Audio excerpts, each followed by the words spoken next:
تو انہوں نے چاہا کہ ہم ان پر کچھ احسان کر دیں، تو وہ کیا ہے ہماری بیوی بچوں کو تکلیف نہیں پہنچائیں گے یہ جنگ جو ہو رہی ہے اس وقت، یہ ان کی انٹینشن تھی۔ تو اس لیے انہوں نے کہا کہ کوئی خاتون تھی اس کے ذریعے انہوں نے بھیجا کہ جاؤ یہ خط مکہ کے لوگوں کو پہنچا دو، مگر چونکہ اللہ تعالیٰ اسپیشل نگرانی کر رہا تھا، انہوں نے رسول اللہ صلی اللہ علیہ وسلم کو خبر دیا کہ فلاں صحابی نے ایسا ایسا کام کیا ہے، وہ عورت جا رہی فلاں جگہ ملے گی۔ تو بہرحال وہ عورت گرفتار ہو کر آ گئی، تو حضرت حاتب بن ابی بلتعہ سے پوچھا، رسول اللہ نے بلا کر پوچھا، تو اس وقت حضرت عمر نے کہا تھا اللہ کا رسول یہ منافق ہو گیا ہے، آپ کہیں تو میں ان کی گردن مار دوں۔ تو وہ بدری تھے، تو رسول اللہ صلی اللہ علیہ وسلم نے کہا کہ بدر کے موقع پر اتنا نازک موقع تھا، انہوں نے کام کیا، تو اے عمر تم کو کیا معلوم کہ اللہ تعالیٰ نے ان کے سامنے اگر کہہ دیا ہو کہ تم جو چاہو کرو، ہم تمہیں کچھ نہیں کہیں گے، تمہاری پکڑ نہیں ہوگی، میں سینس بتا رہا ہوں یہ۔ حضرت عمر نے یہ سنا تو پیچھے ہٹ گئے، لیکن ایسا نہیں تھا کہ ان کو تنبیہ نہیں ہوئی، وہاں پر تنبیہ کی گئی تھی۔ وہاں پر سورہ الممتحنہ ہے 28ویں پارے میں، وہ اگر پڑھیں تو اس کے شروع میں ہی یہ واقعہ ہے، تنبیہ کی گئی تھی۔ تو غلطی ہوگی، بھیانک غلطی ہوگی تو ضرور آپ کی تنبیہ ہوگی۔ البتہ انہوں نے قربانی دی تھی اس وقت جب بہت زیادہ ضرورت تھی، بہت زیادہ قربانی کا موقع تھا، سیکریفائس کا، اس وقت انہوں نے آگے بڑھ کر کام کیا تھا، تو اس کے نتیجے میں ان کو اللہ تعالیٰ نے معاف بھی کیا، لیکن تنبیہ کی اور بتایا کہ ایمان والوں کے مقابلے میں آپ ایسے موقع پر، نازک موقع پر، جو ایمان والے نہیں ہیں ان کے ساتھ نہ دیا کریں، خاص طور سے رازداری کا موقع ہو تو، سگریٹ چیز ہوتی ہے وہ موقع ہو تو آپ ساتھ نہ دیں۔ یہ وزڈم کی بات ہے کہ کوئی بھی بات جو ہوتی ہے ہر ایک کے سامنے نہیں کہی جاتی ہے۔ ایگزیکٹو ممبر جو ہوں گے وہ اگر آپس میں بات چیت کر لیں گے تو اس کو اگر باہر پھیلانے کی ہوگی تو پھیلائیں گے، نہیں تو آپس میں رکھیں گے اس کو، کہ اس سے معلوم ہوتا ہے۔ تو وہاں پر ان کو تنبیہ بھی کی گئی تھی، تو بدر کا ہونے کے باوجود تنبیہ کی گئی، اس کا مطلب یہ ہے کہ دنیا کے اندر اگر کوئی غلطی کرے گا تو اس کو ضرور مواخذہ کیا جائے گا، اس کا کتنا بھی بڑا انسان ہو ضرور مواخذہ کیا جائے گا، اور اس کو بتایا جائے گا کہ آپ نے یہ کیا، یہ غلط کیا، تاکہ آئندہ اس کو تنبیہ ہو۔ سزا میں ہو سکتا ہے کہ آپ تنبیہ کرنا بذات خود ایک بڑی بات ہے، اللہ تعالیٰ تنبیہ کرے گی، سے بہت بڑی بات ہے، آیت اتار کر اسپیشلی۔ تو ہم کو بھی اس سے بچنا ہے، ایسی چیزوں سے، اور توبہ کا دروازہ تو ہر ایک کے لیے یقیناً کھلا ہوا۔ آپ کا جو سوال تھا توبہ کے تعلق سے کہ ہم سے غلطی ہو جاتی، توبہ کا دروازہ ہمیشہ ہر ایک کے لیے کھلا ہوا، کتنی بھی غلطی ہو جائے تو اللہ تعالیٰ کے حق میں تو اللہ تعالیٰ سے براہ راست توبہ کیجیے، کسی انسان کے حق میں آپ نے کوئی غلطی کی ہے تو آپ انسان سے معافی مانگیے، اس سے کوئی چیز چھین لیا تو وہ چیز آپ اس کو واپس کیجیے، اس کے بغیر کوئی کیا ہے اللہ تعالیٰ بھی معاف نہیں کرے گا جب تک انسان معاف نہ کرے۔ تو توبہ کا دروازہ ہر ایک کے لیے کھلا ہوا ہے۔ اور ایک حدیث ہے کہ ایک صحابی آئے تھے، انہوں نے کہا اللہ کے رسول مجھ سے غلطی ہو جاتی ہے، تو اللہ کے رسول صلی اللہ علیہ وسلم نے کہا کہ توبہ کر لو، تو اس نے کہا پھر غلطی ہو جاتی، تو کہا پھر توبہ کر لو، تو اس نے کہا دوبارہ اور بھی غلطی ہو جائے تو کہا کہ اے فلاں، اللہ تعالیٰ کی رحمت تمہارے گناہ سے زیادہ وسیع ہے۔ یہ سننا تھا کہ ان کو سمجھ میں آ گیا۔ تو اللہ تعالیٰ کی رحمت ہر ایک کے گناہ سے زیادہ وسیع ہے، آپ امید رکھیے، غلطی ہو جاتی توبہ کیجیے۔ البتہ عادت اگر ہے تو اس پر پکڑ ہوگی آپ کی، کہ بار بار وہی چیز کر رہے ہیں، بار بار وہی چیز کر رہے ہیں، عادت ہیبیچول آفینڈر جس کو کہتے ہیں اس ٹائپ کی چیزیں، تو پھر تو پکڑ ہوگی کتنی بھی توبہ کر لیں۔ تو اس میں احتیاط کرنا ہے، غلطی ہو جاتی ہے ضرور توبہ کیجیے، اللہ تعالیٰ کو بہت خوشی بھی ہوتی ہے اس سے، یہ امید رکھیے آپ کچھ کہنا چاہیں؟ جزاک اللہ شاہد صاحب، اچھے سے ایکسپلین ہو گیا۔ جب عادت اگر پڑ جائے گی تو پھر پکڑ ہوگی ضرور، عادت نہیں ڈالنا ہے، جھٹکے میں اگر کوئی غلطی ہو جا رہی ہے تو معافی مانگنا ہے۔ جزاک اللہ آپا، جزاک اللہ فراد بھائی. And now the question now comes from Dr. Safina Tabassum. السلام علیکم۔ وعلیکم السلام. یہ قرآن میں اکثر پڑھنے کو ہوتا ہے کہ حرمت والے مہینے، تو یہ حرمت کیا ہے اور کیوں ہے، اور کیا یہ آج بھی اپلائی کرتی ہے؟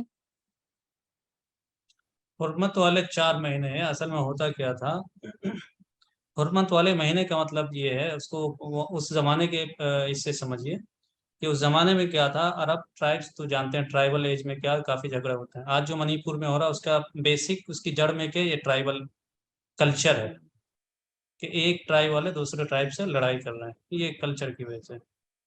آپ اگر ہمارے پڑوسی دیش میں جائیں تو وہاں جھگڑے جو ہوتے ہیں خاص طور سے افغانستان بارڈر پر جو ہو رہا ہے وہ ٹرائبل کلچر کی بنیاد پر ہو رہا ہے، تو اس میں کافی جھگڑے ہوتے ہیں. تو عرب میں بھی ویسے ہوا کرتے تھے. تو اس زمانے میں لیکن ایک رواج تھا، وہ یہ تھا کہ جب حج کا موسم آتا تو اس زمانے میں وہ لوگ لڑائی بالکل بند کر دیتے تھے، کسی کو کچھ نہیں کہتے تھے. تو 4 مہینے تھے، وہی جو حج کے آس پاس کا مہینہ ہوتا وہ مہینہ تھا. تو اس زمانے کو حرمت والا اس لیے کہا گیا کہ اس میں جان و مال محفوظ رہتا، حرام ہے کسی چیز کو کرنا، تو اسلام نے اس کو باقی رکھا اور یہ کہا کہ اس میں آپ جنگ نہیں کریں گے، یہ کہہ دیا. تو یہ بیسک چیز اسلام کا ماننا ہے کہ ہر اچھی چیز جو پیچھے سے آ رہی ہے اس کو آپ باقی رکھیں گے، یہ اصول اس سے ملتا ہے. ٹھیک ہے. اچھا، اب موجودہ زمانے کے اعتبار سے دیکھیے تو موجودہ زمانے میں اصل چیز کیا، جنگ کرنا نہیں ہے، پیس کے ساتھ رہنا ہے. تو آپ کے لے کے سال کے 12 مہینے پیس کے ہیں، اس کے ہی آپ سمجھ لیجیے کہ حرمت والا مہینہ، وہ تو اسلام نے جو بتایا 4 مہینے وہ تو کرنا ہی ہے. سال کے 12 مہینے آپ کے لیے حرمت والے ہیں کہ اتنی ساری چیزیں آ گئی کہ آپ کے لیے مجبور ہیں کہ آپ جنگ نہیں کریں. جو جنگ کرتا بھی ہے تو شرمندہ ہو کر اس کا نام چینج کر دیتا ہے. ابھی جو یوکرین اور اس میں جنگ ہو رہی ہے تو اس کو وار کا نام نہیں دے رہا ہوں وہاں پر، اسپیشل ملٹری آپریشن کا نام دے رہا ہے، جنگ کا نام نہیں دے رہا وہ، کیونکہ جنگ کا نام دے گا تو کہ ساری دنیا سے کٹ جائے گا، سب اس سے جنگ کریں گے، ماریں گے اس کو، کچھ بھی کریں گے.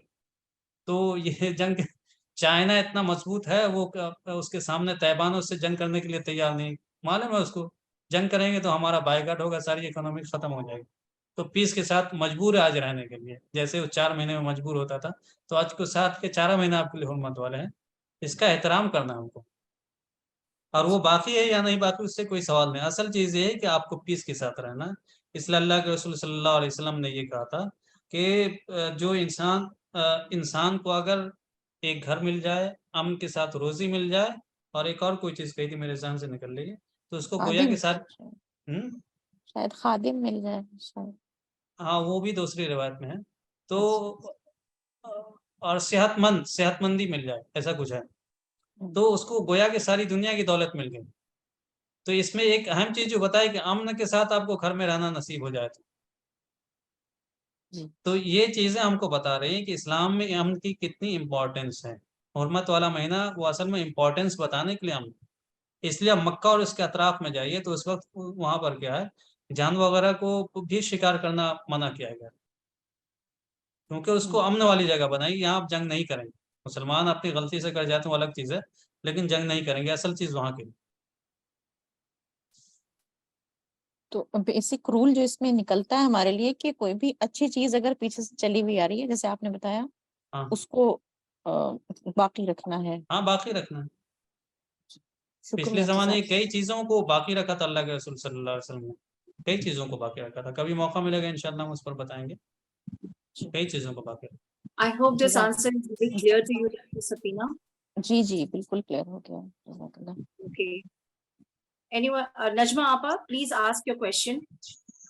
ہاں میں یہ کہہ رہی ہوں کہ ذرا how is Islam compatible to democracy کو ذرا ایلیبوریٹ کر دیں. ڈیموکریسی تو اسلام میں، اسلام ہی نے ڈیموکریسی شروع ہی کیا. جو حضرت ابوبکر رضی اللہ عنہ کو رسول اللہ صلی اللہ علیہ وسلم چاہتے تھے اپنا سکسیسر بنانا، اس کے باوجود آپ نے نامنیٹ نہیں کیا. تو اسلام نے شروع کیا، لیکن مسئلہ کیا تھا کہ وہ جو ایج تھا نا، وہ اس ایج میں چونکہ وہ تھا ہی نہیں، یہ ڈیموکریسی وغیرہ کا سسٹم ہی نہیں تھا. ٹرائبل چیف ہوتا تھا، وہی سب کچھ ہوتا تھا. تو وہ سمجھ نہیں پائے. جو حضرت علی اور حضرت معاویہ کے زمانے میں جو ٹرائبل وار ہوا، وہ ٹرائبل ایج کی وجہ سے ہوا. تو اب جیسے آج الیکشن ہوتا ہے تو اس طرح نہیں تھا وہ سسٹم، بلکہ بیعت کا سسٹم تھا. تو وہی تو روڈیمنٹری سٹیج ہے ڈیموکریسی کا. اسلام میں ڈیموکریسی تو تھی، لیکن شورا کا جو کانسیپٹ ہے قرآن میں، وہ بھی وہی ہے ڈیموکریسی والا، لیکن وہ زمانے سے کمپیٹیبل نہیں ہوا تھا. یہ مسئلہ تھا، اس وجہ سے وہ چل نہیں پایا. ڈیموکریسی جو ہوتا ہے، آپ کی بات کمپلیٹ ہو گئی. ہاں بتائیے. ڈیموکریسی اصل کیا چیز ہے؟ ڈی مونوپولائزیشن. پہلے زمانے میں ٹرائبل ایج میں ہوتا تھا, مونوپولی ہوتی تھی, کنگ جو بولے گا وہی کیا قانون بن گیا, اس کی ایک ایک بات قانون ہوتی تھی. تو شورا کا جو کانسیپٹ دیا نا وہ اصل میں ڈی مونوپولائزیشن ہے. آپ مونوپولی کسی کے نہیں ہے. خلیفہ کے خلاف بھی اگر کوئی کھڑا ہو جائے, 10 آدمی کھڑے ہو جائیں کہ آپ کی بات نہیں چلے گی تو ان کو ماننا ہے. رسول اللہ کے زمانے میں بھی دیکھیے غزوہ احد کے موقع پر کیا تھا, رسول اللہ بھی چاہتے تھے کہ مدینہ کے اندر رہ کر ہم جنگ کریں گے, لیکن اکثر لوگوں نے یہ رائے دی وہاں پر کہ ہم کو باہر نکل کر کرنا, خاص طور سے نوجوان جو تھے, تو رسول اللہ نے بھی ان کی بات مانی تھی. تو یہی چیز کیا ہے, ڈی مونوپولائزیشن ہے کہ آپ کی اکثریت کی جو رائے آ جائے اس کو آپ مانیں اور اس کے مطابق کریں. تو آپ دیکھیے رسول اللہ کے زمانے میں بھی مشورہ ہوا کرتا تھا. مولانا نے بیان کیا ہے, آپ عورت میں ہمارے انسانیت پڑھیں تو اس میں ہے کہ ایک عورت بھی مشورہ دیتی تھی, اس کو بھی قبول کر لیتے تھے رسول اللہ صلی اللہ علیہ وسلم. حالانکہ اس زمانے میں عورتوں کو بہت کمتر سمجھا تھا, لیکن یہ دیکھیں. اچھا, اس کے بعد حضرت ابو بکر کے زمانے میں بھی مشورہ سے کام ہوتا تھا, کوئی ایک کام اپنے سے خود سے نہیں کرتا تھا. حضرت عمر کے زمانے میں بھی یہی ہوتا تھا. جب تک یہ درست رہا تب تک مشورہ سے ہی ہوا کرتا تھا. اس کی شکل بدل سکتی ہے آپ کے مشورہ کی. اب جیسے اس زمانے میں کیا لوگ آتے تھے باضابطہ آ کر بولتے تھے, آج کل اس کی جگہ کیا حکومت چلاتے تو کیا کرتے ہیں, وہ کیا ہے اس کے لیے بیلٹ پیپر ہے, یا یہ کہ آج کل اس کے لیے مشین آ گئی, وہ چیز ہے. تو یہ ساری چیزیں کیا مشورہ کی بنیاد پر ہی ہوتی ہیں, مشورہ کی ہی ایک بدلی ہوئی شکل ہے. تو ہر ایک کو جو اسلام نے یہ دیا تھا کہ آپ کو اپنی رائے رکھنے کا حق ہے, وہی چیز تو ڈیموکریسی ہے. وہ فریڈم آف ایکسپریشن جو ہے وہی ڈیموکریسی کی بنیاد ہے. وہ تو پوری طریقے سے اسلام نے اس کو جگہ دیا. خلفائے راشدین کے زمانے تک یہی ہوتا تھا, کوئی کام بغیر مشورے کے نہیں ہوتا تھا. اب زمانے کے لحاظ سے تھا, جیسے جیسے زمانہ بدلتا جائے اس کی شکلیں بدلتی جائیں گی. اب کچھ اور کلیئر نہ ہو تو بتائیے. نہیں, بہت کلیئر ہو گیا. اور یہ جو ڈی مونوپولائزیشن اور freedom of expression, all these they were always there. بہت کلیئر ہو گیا. Thank you. Thank you, Appa, for this beautiful answer that you gave. Freedom of expression is a very important part of democracy. Without it, no democracy can stand. So now the question comes from other ladies who have joined in this session. Kindly ask your question, whoever one has. Okay, Dr. Shabnam Parvez, please ask your question. Please mute yourself, unmute yourself. السلام علیکم. Walaikum assalam. قربانی تو جو ہوتی ہے وہ اللہ کے نام پتہ, لیکن گائے میں 7 نام دیا جاتا ہے, بکرا میں 1 نام دیا جاتا ہے, یہ کیا مسئلہ ہے؟ یہی کوشچن ہے. گھر والوں کا نام دیا جاتا ہے قربانی میں, یہ قربانی تو خدا کے لیے ہوتا ہے. Okay, Shabnam Parvez, we have got your question. Let Appa reply to your question. Kindly mute yourself, please. Let Farhad sahab reply to her question. دیکھیے کوئی اللہ تعالیٰ کے لیے کرنا, فار دا سیک آف اللہ یا for the sake of God کرنا, لیکن کوئی انسان تو کرے گا نا. کوئی انسان جو کرے گا تو اس کا نام وہاں پر دیا جاتا ہے کہ فلاں انسان کے آن بہاف آف فلاں انسان اللہ تعالیٰ کے لیے ہوگا. یہ چیز ہے. اور وہ جو ہے کہ قربانی جو ہے وہ ہماری اپنی قربانی ہے, تو نام تو دیا جائے گا نا, وہ تو سمبالک ہے. بکرا یا کوئی بھی دوسرا جانور سمبالک ہے, تو ہماری اپنی قربانی ہے, تو ہم اپنا نام ہی نہیں لیں گے تو کیسے قربانی بنے گی وہ. اب ہم لوگ ان باتوں کو کلیئر طریقے سے سمجھتے نہیں ہیں, اس لیے کہ مولانا نے بار بار لکھا ہے حضرت ابراہیم علیہ السلام نے جو قربانی حضرت اسماعیل کی دے رہے تھے, تو وہ حضرت اسماعیل کی قربانی اس لحاظ سے تھی کہ وہاں پر صحرا میں زندگی گزارنا, پوری زندگی گزارنا وہاں پر کوئی سہولتیں نہیں تھی وہاں پر, تو وہ قربانی تھی, وہ دین کے لیے قربانی, ایک نسل بنانے کے لیے قربانی. اصل قربانی وہ ہے, وہ تو سمبالک ہے کہ ہم بکرا ذبح کرتے ہیں یا حج کرتے ہیں, تو یہ ہم بتاتے ہیں کہ ہم اسی طریقے سے اللہ تعالیٰ کے لیے ہم اپنے آپ کو قربان کر دیں گے جیسے حضرت ابراہیم اور حضرت اسماعیل نے کیا. تو یہ ہے, لوگ اس کو اصل سمجھ لیتے ہیں نا, اس لیے بات سمجھ میں نہیں آتی ہے. کلیئر ہے کوشچن جواب؟ Is that clear? Appa, I would like to ask the same question regarding this. I have often heard people saying